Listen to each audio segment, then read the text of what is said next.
സമരം നടത്തുന്ന പ്രിയപ്പെട്ട സഹോദരിമാരെ, സഹപ്രവർത്തകരായ MLA-മാർ, പ്രിയപ്പെട്ടവരെ, നമുക്കറിയാം ഇത് 39ാമത്തെ ദിവസത്തിലേക്ക് കടക്കുകയാണ് ഈ സമരം.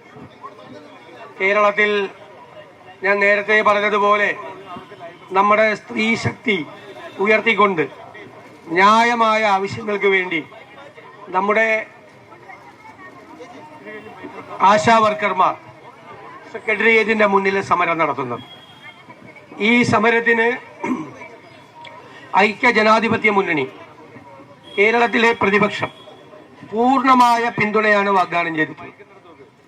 ഞങ്ങൾ ഇത് തുടങ്ങിയ ആദ്യത്തെ 5 ദിവസത്തിന് ശേഷം ഞങ്ങൾ പിന്തുണ നൽകിയതിന് ശേഷം എല്ലാ ദിവസവും നിയമസഭയിൽ ഈ വിഷയം നമ്മുടെ മെമ്പർമാർ ഉയർത്തിയിട്ടുണ്ട്. നിങ്ങൾക്ക് വേണ്ടി ഞങ്ങൾ അടിയന്തര പ്രമേയം കൊണ്ടുവന്ന് സഭാ നടപടികൾ നിർത്തിവെച്ച് നിങ്ങളുടെ ആവശ്യം ചർച്ച ചെയ്യണം എന്ന് ആവശ്യപ്പെട്ടിട്ടുണ്ട്. പക്ഷേ സങ്കടകരമെന്ന് പറയട്ടെ, ഈ സമരത്തെ അധിക്ഷേപിക്കാനും പരിഹസിക്കാനും ആണ് മന്ത്രിമാരടക്കമുള്ള ആളുകൾ ആദ്യം മുതലേ നിലപാടെടുത്തിരുന്നത്. ഈ സമരം ചെയ്യുന്ന സംഘടനയെക്കുറിച്ചും ആ സമരത്തിൽ പങ്കെടുക്കുന്നവരെ കുറിച്ചും അധിക്ഷേപകരമായ പരാമർശങ്ങൾ മന്ത്രിമാരടക്കമുള്ള ആളുകൾ നടത്തിയപ്പോൾ ഞങ്ങൾ അതിനെതിരായി ശക്തിയായി പ്രതിഷേധിച്ചിട്ടുണ്ട്. ഞാൻ മുഖ്യമന്ത്രിയോട് നിയമസഭ നടക്കാത്ത സമയത്ത് ഫോണിൽ വിളിച്ച് ഈ വിഷയം തീർക്കണം എന്ന് അഭ്യർത്ഥിച്ചിട്ടുണ്ട്. ഇന്നലെ രാവിലെ മുഖ്യമന്ത്രിയുടെ മുറിയിൽ പോയി അദ്ദേഹത്തോട് നേരിട്ട് സംസാരിച്ച് അദ്ദേഹം മുൻകൈയെടുക്കണം, സമരം തീർക്കാൻ എന്ന് ആവശ്യപ്പെട്ടു. അതിനെ തുടർന്നാണ് ഇന്നലെ 2 ചർച്ചകൾ നടത്തിയത്. ദൗർഭാഗ്യവശാൽ ആ ചർച്ചകൾ പരാജയപ്പെട്ടു. നിരന്തരമായി നടക്കുന്ന ചർച്ചകളിലൂടെയാണ് ഇതിന് പരിഹാരം ഉണ്ടാകേണ്ടത്.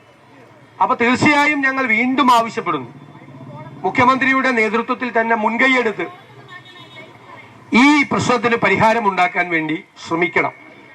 ഞാൻ അന്നും നിങ്ങളുടെ യോഗത്തിൽ വെച്ച് പറഞ്ഞു, ഈ വിഷയത്തിന് പരിഹാരം ഉണ്ടാക്കിയാൽ ഗവൺമെന്റിനെയും മുഖ്യമന്ത്രിയെയും ആദ്യം അഭിനന്ദിക്കുന്നത് കേരളത്തിലെ പ്രതിപക്ഷമായിരിക്കും.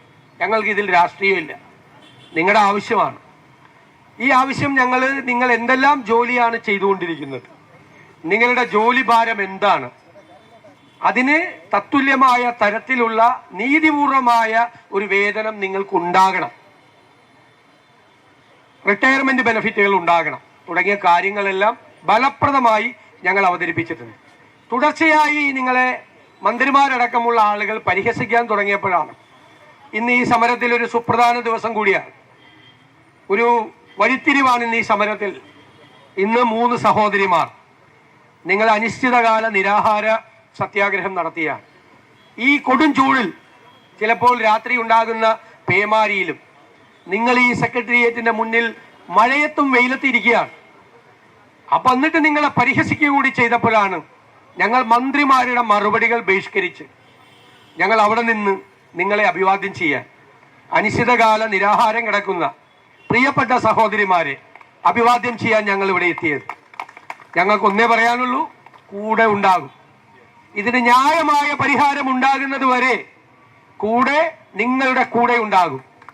അത് പരിഹാരം ഉണ്ടാക്കണമെന്ന് ഞാൻ ഇപ്പോഴും വിനയപൂർവ്വം ഗവൺമെന്റിനോട് അഭ്യർത്ഥിക്കുന്നു. ചർച്ചകൾ തുടരണം, മുഖ്യമന്ത്രി ഒന്നുകൂടി മുൻകൈയെടുക്കണം, പരിഹാരം ഉണ്ടാക്കണം. കേന്ദ്ര ഗവൺമെന്റ് തരേണ്ട കാര്യങ്ങൾ കേന്ദ്ര ഗവൺമെന്റും തരണം.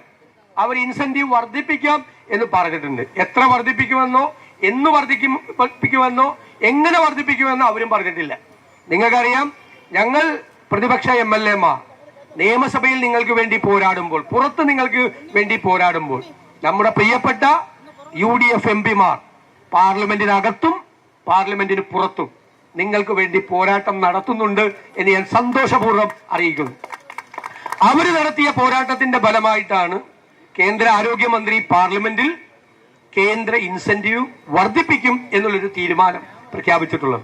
അവരാണ് നിങ്ങൾ ഈ സെക്രട്ടേറിയറ്റിന്റെ മുന്നിൽ നടത്തുന്ന ഈ സമരത്തെ നമ്മുടെ രാജ്യത്തിന്റെ ശ്രദ്ധയിൽ കൊണ്ടുവന്നത് നമ്മുടെ MP-മാരാണ് എന്ന് ഞാൻ അഭിമാനത്തോടെ പറയുന്നു. MP-മാരായ സുഹൃത്തുക്കളോട് ഞാൻ പ്രത്യേകമായി നിങ്ങൾക്ക് വേണ്ടി നന്ദി പറയുന്നു. കേരളത്തിലെ പ്രതിപക്ഷ MP-മാരും MLA-മാരും ഈ പ്രശ്നത്തിന് ശാശ്വതമായ പരിഹാരമുണ്ടാകുന്നതുവരെ കേന്ദ്രത്തിൽ നിന്നും കേരളത്തിൽ നിന്നും നിങ്ങളുടെ അവകാശങ്ങൾ നേടിയെടുക്കാൻ നിങ്ങളോടൊപ്പം ഉണ്ടാകും എന്ന വാക്ക് പറഞ്ഞുകൊണ്ട് എല്ലാ അഭിവാദ്യങ്ങളും നിങ്ങൾക്ക് അർപ്പിച്ചുകൊണ്ട് ഞാൻ നിർത്തുന്നു.